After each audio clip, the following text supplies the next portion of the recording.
بسم الله الرحمن الرحيم. الحمد لله رب العالمين، وصلى الله وسلم وبارك على نبينا محمد وعلى آله وصحبه أجمعين. أما بعد، ہم لوگ عمدۃ الاحکام للامام المقدسی اس کتاب کو پڑھ رہے ہیں، اور اس میں ہم لوگ آج کتاب القصاص پڑھنے جا رہے ہیں۔ ہمارے پاس جو نسخہ ہے اس کے اندر حدیث نمبر 333 ہے، بعض پی ڈی ایف کے نسخوں میں 414 ہے۔ حدیث ہے حضرت عبداللہ بن مسعود رضی اللہ عنہ کی۔ جی شیخ شروع کریں۔ بسم الله الرحمن الرحيم. كتاب القصاص. عن عبد الله بن مسعود رضي الله عنه قال النبي صلى الله عليه وسلم: لا يحل دم امرئ مسلم يشهد أن لا إله إلا الله وأني رسول الله إلا بإحدى ثلاث: الثيب الزاني والنفس بالنفس والتارك لدينه المفارق للجماعة. عن عبد الله بن مسعود رضي الله عنه قال رسول الله صلى الله عليه وسلم: أول ما يقضى بين الناس يوم القيامة في الدماء.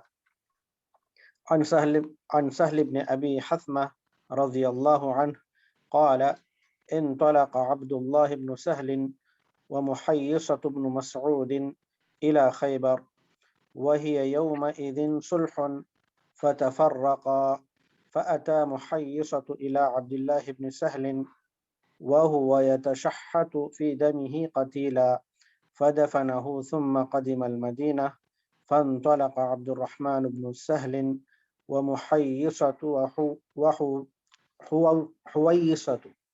وحويصة بن مسعود إلى النبي صلى الله عليه وسلم، فذهب عبد الرحمن يتكلم، فقال صلى الله عليه وسلم: كبر كبر، وهو أحدث القوم، فسكت فتكلم فقال: أتحلفون وتستحقون قاتلكم أو صاحبكم؟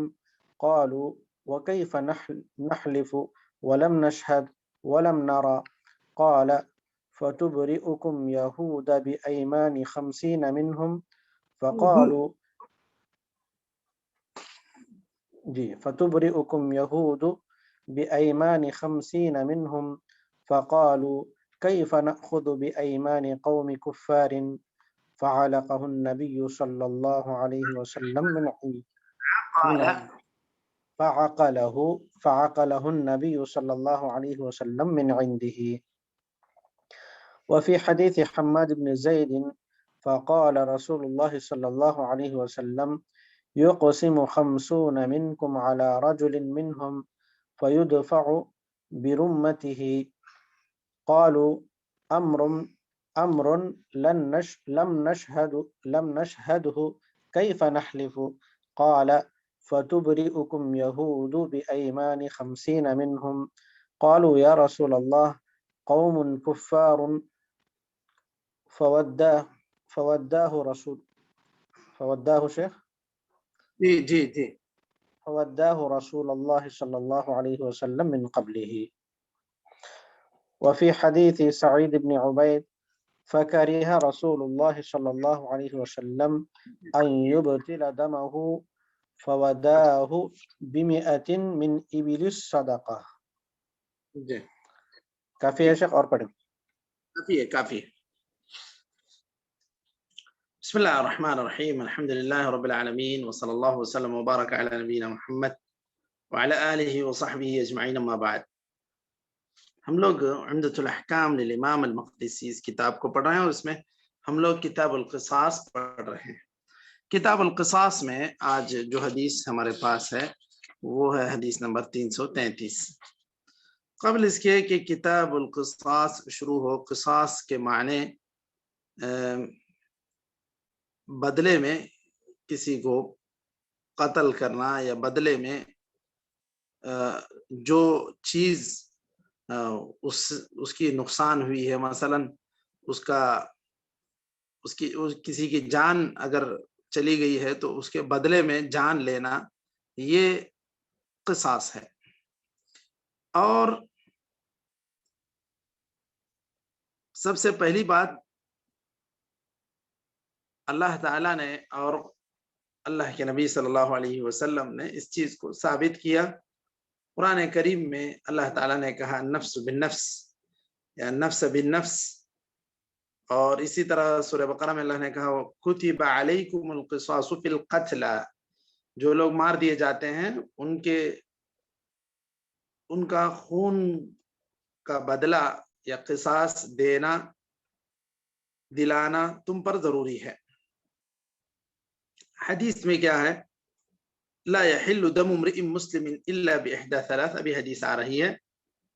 تو اگر کوئی انسان مسلمان کسی کو جان بوجھ کر قتل کرتا ہے تو ایسی صورت میں اس کا خون کے بدلے خون اس کا بہایا جائے گا، الا ہے کہ جو لوگ مقتول کے اولیاء ہیں وہ لوگ دیت لے لیں یا معاف کر دیں، تو ایسی صورت میں ان کو اختیار ہے۔ اب قصاص تو یہ اللہ تعالیٰ کی طرف سے یہ طے کردہ قانون ہے، اور اس کے اندر جتنی رحمت اللہ تعالیٰ نے رکھی ہے وہ تو انسان تصور بھی نہیں کر سکتے۔ یہ صرف یہ میڈیائی پروپیگنڈا ہے کہ اس کی وجہ سے اسلام گویا کہ ایک طرح کے ظلم کا حکم دے رہا ہے، جبکہ جس انسان کو ناحق مارا گیا ہے، وہ جس انسان نے مارا اس کو کھلا چھوڑ دینا، یہ تو اس مقتول کے ساتھ ناانصافی اور اس کے اولیاء کے ساتھ ناانصافی ہے، اس کے جو ذمہ داران ہیں، اس کے جو بچے ہیں، کیونکہ اگر اس طرح چھوڑ دیا جائے گا تو کل کو اس طرح کے جو شر پسند عناصر ہیں وہ اور بہادر ہو جائیں گے اور لوگوں کا خون بہانے، قتل و غارت گری کرنے پر وہ آمادہ ہو جائیں گے۔ اگر کسی کو یہ پتا چل جائے کہ میں کسی کو قتل کروں، بدلے میں مجھے قتل کر دیا جائے گا، تو ایسی صورت میں وہ کبھی کسی کو قتل نہیں کرے گا، وہ لڑائی کرے گا، ہو سکتا ہے 2-4 ہاتھ مارے گا، لیکن قتل کرنے کی ہمت نہیں کرے گا۔ اور اسی لیے اللہ تعالیٰ نے کہا وَلَكُمْ فِي الْقِصَاصِ حَيَاةٌ يَا أُولِي الْأَلْبَابِ، اے عقل مندو تمہارے لیے قصاص میں ایک زندگی ہے۔ زندگی اسی طرح ہو سکتی ہے کہ ایک انسان کو قتل کر دے جانے سے پورے لوگ عبرت حاصل کریں، اس گناہ سے پورے دور ہو جائیں، تو پھر ایسی صورت میں یہ بہت بڑی عبرت ہے، اور اس کے اندر گویا کہ قرآن کی بلاغت پوشیدہ ہے۔ وَلَكُمْ فِي الْقِصَاصِ حَيَاةٌ، گرچہ کہ ایک انسان کا خون ہم بہا رہے ہیں، لیکن اس میں سینکڑوں جانوں کی حفاظت ہے، یہ اللہ تعالیٰ نے تعبیر کی ہے۔ اب یہ جتنے لوگ یہ وضعی قانون یا شہری قانون کے نام پہ صرف اس کو عمر قید کر دیتے ہیں یا 10-15 سال کی قید کر دیتے ہیں، اب وہ 10-15 سال اس میں بھی رات الگ دن الگ، اس طرح ہو سکتا ہے شاید 7.5 سال میں ہی وہ چھوٹ کے آ جائے، یا پھر اور بھی کچھ نئے قانون کے ذریعے سے وہ چند ہی سال میں چھوٹ کے آ جائے گا، پھر ایسے ہی کچھ حرکت کرے گا۔ تو یہ تو بالکل گویا کہ اس طرح کے قتل و غارت گری کو ایک طرح کی چھوٹ دی جا رہی، یہ اس طرح کا یہ پیغام جاتا ہے یہ جو شہری قوانین ہیں اس کی وجہ سے، جبکہ اللہ تعالیٰ نے جو حکم رکھا ہے وہ بالکل واضح ہے، اور اس کے اوپر عمل کریں گے تو اسلامی معاشرہ بالکل امن امان کا گہوارہ بنے گا۔ حضرت عبداللہ ابن مسعود رضی اللہ عنہ کی حدیث ہے، وہ فرماتے ہیں کہ نبی کریم صلی اللہ علیہ وسلم نے فرمایا کسی مسلمان کا خون درست نہیں ہے، حلال نہیں ہے، سوائے ان 3 چیزوں کے۔ مطلب یہ کہ یہ 3 کام اگر کسی نے کیے یا 3 میں سے ایک بھی کیا تو اس کی وجہ سے وہ قتل کا مستحق قرار پائے گا۔ سب سے پہلے الثیب الزانی، شادی شدہ زنا کرنے والا انسان، والنفس بالنفس، کسی کا ناحق خون کر دیا تو وہ انسان، اس میں وہ نہیں جو مثلا ایکسیڈنٹ میں مار دیا، غلطی سے اگر مار دیا، اگر اس میں بھی جان بوجھ کے مارتا ہے تو پھر اس کو بھی قتل کیا جائے گا، ورنہ اگر وہ صرف جس طرح غلطی ہو جاتی ہے، اس غلطی کی وجہ سے کسی کی جان اس میں چلی گئی، تو اس صورت میں اس کو قصاص کے طور پر اسے 100 اونٹ کے برابر قیمت دی جائے گی. والتارک لدینہ المفارق للجماعہ، آدمی مرتد بن جائے، مرتد ہو جائے تو ایسی صورت میں بھی اس کو قتل کیا جائے گا.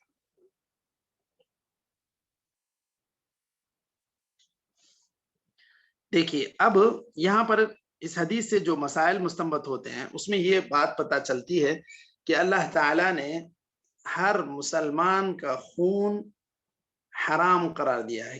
کوئی وجہ نہیں، کسی کا خون کسی بھی وجہ سے نہیں بہایا جا سکتا سوائے ان 3 وجوہات کے. ایک انسان جو غیر شادی شدہ ہے، اگر اس نے زنا کیا تو اسے کوڑے مارے جائیں گے، اس کو قتل نہیں کیا جائے گا. لیکن جس نے شادی کر لی تھی، دخول ہو گیا تھا، اس کے باوجود اس نے ایسی حرکت کی تو اس کو مارا جائے گا. اور جس نے قتل عمد کیا تو ایسی صورت میں اس کو بھی قتل عمد کے بدلے میں اس کو قتل کیا جائے گا، الا ہے کہ جو اولیاء المقتول ہیں، جو جن کا آدمی مارا گیا اس کے جو سرپرست حضرات ہیں وہ معاف کر دیں تو ان کا حق. والتارک لدینہ المفارق للجماعہ، مرتد ہونے والا، دین کو چھوڑ کر جانے والا. تو یہاں اس حدیث سے جو مسائل مستنبط ہو رہے ہیں اس میں سب سے پہلا مسئلہ یہ ہے کہ مسلمان چاہے مرد ہو یا عورت، چھوٹا ہو یا بڑا، ناحق کسی کو بھی قتل کرنا حرام ہے. جتنے لوگ کسی بھی بنیاد پر قتل کرتے ہیں، جیسے بہت سارے لوگوں نے اصلاح کے نام پہ بم دھماکے کرنے کو بھی ایک طرح کا جہاد سمجھ لیا ہے، جبکہ بالکل بڑی غلط فہمی ہے. اور کیسے یہ لوگ ایک نام حق ایک معصوم انسان کا خون بہا دیتے ہیں، اس کو قتل کر دیتے ہیں. کسی ایک سیاسی لیڈر کو مارنے کے چکر میں 4 بے گناہ لوگوں کو مار دیتے ہیں. سیاسی لیڈر کو بھی مارنا یہ ہر انسان کے اختیار کی بھی بات نہیں ہے، اور اس طرح ہر انسان اپنے طور پہ یہ سوچ لے کہ اس نے بہت سارے گناہ کیے، ان کو مار دیا جائے، یہ بھی اس طرح یہ جو سوچنا ہے یہ خود بھی غلط ہے. یہاں پر حدیث میں صاف طور پر یہ 3 چیزیں بیان کی جا رہی ہیں. ان کے علاوہ کوئی اور چیز جو آپ کے دماغ میں بیٹھ گئی ہے، چاہے اس نے خیانت کی، چاہے اس نے چوری کی، چاہے اس نے لوگوں کو ستایا، لوگوں کے خلاف قوانین لائے، جتنا بھی ظلم کیا ہو تو اس کو قتل کرنا یہ اس کے لیے یا ہر انسان کے لیے یہ اسٹینڈ لینے والی بات نہیں ہے، یا یہ قرار نہیں لے سکتا کہ میں اس کے ظلم کی وجہ سے میں اس کو ختم کر کے رہوں گا. یہ اس طرح کوئی بھی ایسا آدمی ڈیسیشن نہیں لے سکتا، یہ غلط ہے. اور اسی طرح اصلاح کے نام پر کسی پارٹی کو کسی کو نقصان پہنچانے کے نام پر بے گناہ لوگوں کا قتل کر دے، یہ بھی درست نہیں ہے، یہ بھی حرام ہے. لا یحل، بالکل حلال نہیں ہے، درست نہیں ہے، جائز نہیں.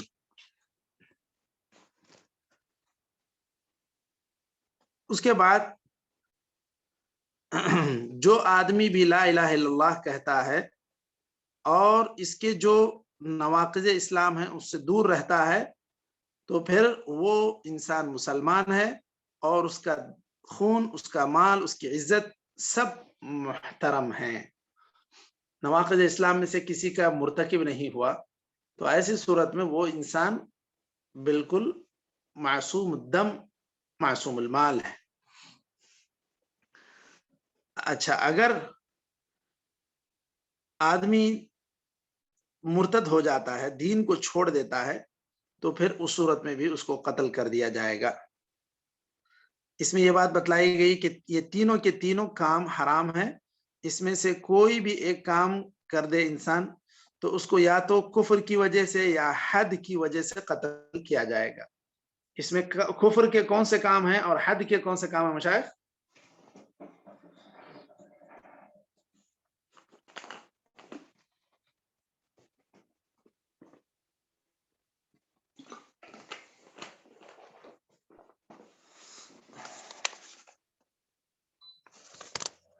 جی مشائخ، اس میں کون سی ایسی چیزیں ہیں جن کو یہ کہہ سکتے ہیں ہم کہ یہ کفر کی وجہ سے مارا جائے گا؟